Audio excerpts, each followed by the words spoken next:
para a gente entender como é que a gente faz para fazer aula em casa, porque às vezes, né, dá uma bugada, fala, mas e aí, se eu, principalmente quem está começando do zero, né? Fala, e se eu estiver fazendo tudo errado? Como é que eu vou saber se eu estou fazendo certo, se eu estou fazendo errado?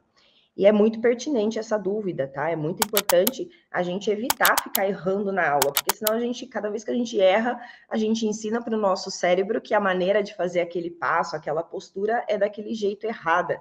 E aí fica difícil a gente desconstruir isso. É o que a gente chama de vícios no balé. No balé, às vezes, a gente tem algumas movimentações erradas que a gente vicia a fazer daquela maneira de tanto que a gente erra. E aí a gente fica pensando nisso e fala assim, nossa, mas então fazer aula sem um professor me olhando ali o tempo todo, eu vou criar um monte de vício. E é aí que você se engana, Mas a gente vai chegar nisso, vamos lá. Primeira coisa, qual que é a função de um professor, uma professora de balé? Coloquem aí para mim. O que você acha que é a função de uma professora, um professor de balé? Você está lá, vai começar balé agora, ou está voltando para o balé agora, ou você até já faz aula. O que você considera que é a função da sua professora, do seu professor, dentro da sala de aula, ou assim como eu estou fazendo com vocês aqui no formato online? Qual é a minha função aqui? Qual é a função da sua professora? A primeira função qual é? A primeira função é o professor te ensinar os movimentos, né? Então, a primeira função nossa como professor é ensinar. Mas a gente tem uma outra função também, que é a correção. Ensinar e corrigir. Aqui no mundo paralelo do balé online, a gente não usa essa palavra correção, a gente não usa corrigir. Por quê? Porque quando a gente fala, quando a gente recebe, né, um comando do tipo, ó, tá errado, vamos corrigir. Tudo isso mostra para o meu cérebro, né, que eu estou fazendo errado, que vai alimentando em mim que eu não sou capaz. Então, aqui a gente não usa essa palavra. Dentro do método TBD, a gente usa feedback. Vou te dar um feedback do movimento que você está fazendo. Ó, vamos melhorar isso aqui? Pontos de melhoria. Sim, é assim que a gente trabalha aqui dentro, tá? Mas vamos lá, normalmente numa sala de aula ali, o professor ele vai usar assim a palavra correção, ó, vamos corrigir isso, vamos melhorar isso. E como que é feita a aula, né? Então, quando o professor vai ensinar um movimento, como é que funciona o nosso processo para aprender esse movimento? O nosso cérebro, ele está o tempo todo aprendendo as coisas. Desde que a gente nasce até a gente morrer, ele vai estar lá com a função de aprender coisas. Como que a gente aprende? A gente aprende usando alguns estímulos, né? Então, eu vejo a minha mãe ali cozinhando, fazendo uma macarronada.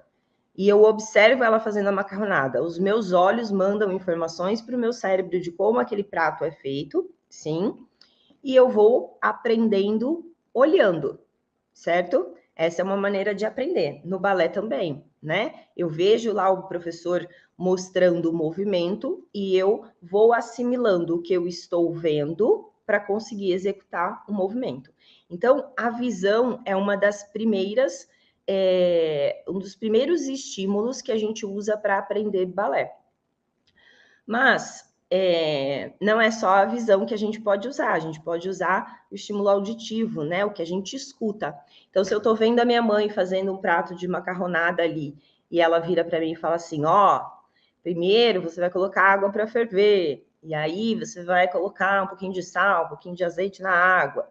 Quando a água estiver fervendo, você vai colocar o macarrão, esperar ele dar o ponto. Depois você vai cortar a cebola para fazer o molho.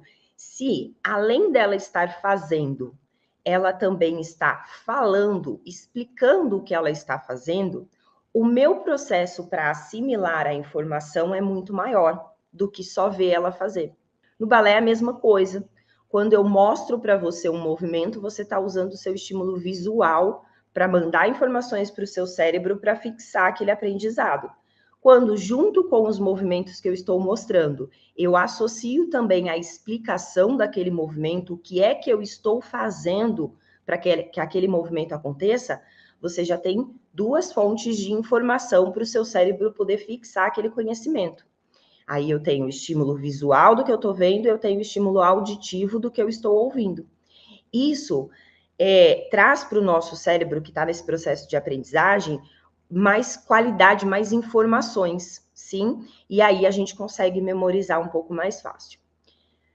Aí lá na aula presencial, a gente muitas vezes vê o nosso professor fazendo, escuta o que ele está falando, certo? E tenta aprender dessa maneira. Quando a gente erra na aula presencial, né? Quando a gente faz algum movimento ali errado, meu professor chega e fala: Mari, faz para mim o plié. Ah, show, fez o plié. Fica aí no plié, Mari. Aí o professor vai lá com as mãos e empurra o meu joelho para trás, coloca as mãos e empurra o meu quadril para frente. Para quê? Para eu entender qual é a posição que o meu corpo tem que chegar num demi-plié. Então, ali o professor já está começando a usar o tato para fazer a correção. Ele pode chegar e falar para mim assim, Mari, joelho para trás, empurra o joelho para trás, empurra o xixi para frente, empurra o quadril para frente, encaixa a pelve. Sim, mas ele também pode usar o tato. Faz sentido? Então, é como se eu estivesse lá, na minha aula presencial, e eu estou lá, e aí eu vou fazer... Estou lá, meu professor foi lá e falou, então, ó, demi-plié. Se ele só mostra, eu tenho uma determinada quantidade de informação para entender o demi-plié. Se ele vai mostrando e explicando, no demi-plié, a gente dobra lá o joelho, calcanhar no chão e estica. Dobra lá o joelho, empurra o quadril para frente e estica. Esse é o nosso demi-plié. Agora eu já tenho duas qualidades de informação.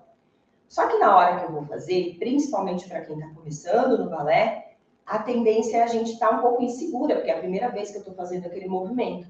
E aí algumas coisas podem passar batido. Por exemplo, o plié correto estaria sendo feito aqui, e eu posso simplesmente fazer assim.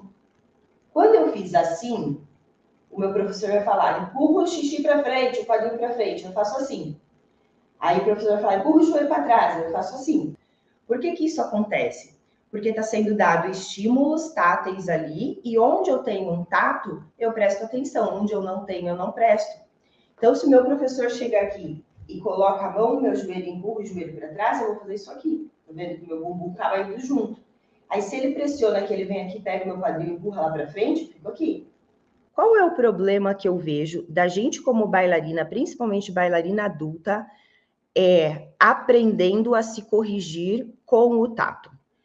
Primeiro problema, você sempre vai estar dependente do tato de um professor. Só que, na hora que você estiver dançando lá no palco, seu professor não pode entrar em cena para encaixar você do jeito que você tem que estar encaixada, para fazer ali a correção em você com o tato, sim? Segundo problema, então, na sua apresentação, vai do jeito que você conseguiu assimilar, ok? Segundo problema, faz assim, ó. Faz um muque bem forte.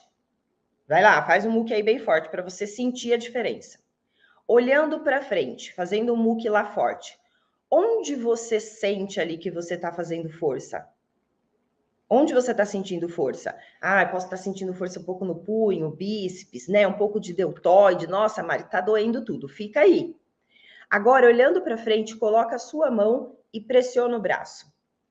Percebe a sensação corporal como mudou. Sem o tato, eu consigo perceber meu músculo contraindo. Com o tato, o meu cérebro divide a atenção. Ele tem que prestar atenção no músculo contraindo, mas ao mesmo tempo veio um estímulo externo de tato. E o tato para o nosso cérebro, para muitas pessoas mais e outras menos, mas ele é um sinal de alerta.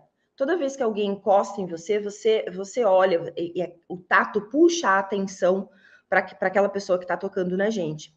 Então, quando a gente está fazendo aula e o professor com as mãos vem fazer correções, a gente começa a prestar mais atenção naquele tato do que na própria percepção corporal do movimento. Por isso que eu sou uma professora que raramente utilizo tato quando eu dou aulas presenciais. Eu raramente toco nas minhas bailarinas, porque eu acredito que elas precisam desenvolver a consciência da percepção corporal. Porque na hora que eu estiver lá no palco dançando, quem vai falar para mim se o movimento está certo ou está errado é a minha percepção corporal. Na hora que eu estou dançando e eu vou lá e eu coloco um arabesque, fiz lá um movimento lindo, maravilhoso, fui lá e coloquei um arabesque. Para eu saber se esse arabesque está certo ou não, enquanto eu estou dançando, não tem espelho. No palco não tem espelho, né? Como é que eu sei se meu arabesque está... Deixa eu fazer de frente para vocês verem o erro. Como é que eu sei se o meu arabesque está lá certinho ou está errado? Pela minha percepção corporal. Aqui ele está errado. Sim, aqui eu sei que ele está certo. Por que eu sei que ele está certo aqui? Porque quando eu alinho a perna com o joelho, eu sinto uma pressão maior de contração no glúteo. Quando eu desalinho, faz lá para você ver, pode ser baixinho, ó. Bem alinhadinho, eu sinto contração no glúteo e eu sinto coxa com coxa. Desalinhado, eu perco a percepção de coxa com coxa e o bumbum dói menos. Sim? Então, o importante para a gente ter certeza que a gente não está fazendo o movimento errado é a gente desenvolver essa percepção corporal de cada um dos passos do balé. Como é que eu sei se um arabesque está certo pela minha percepção corporal? Como é que eu sei se um plié está certo pela minha percepção corporal? Como é que eu sei se um tandi está certo pela minha percepção corporal? Porque isso traz autonomia para a minha dança. Isso faz com que eu consiga perceber o meu corpo enquanto eu estou dançando e saber se eu estou fazendo certo ou errado. E se eu estiver fazendo errado, saber corrigir.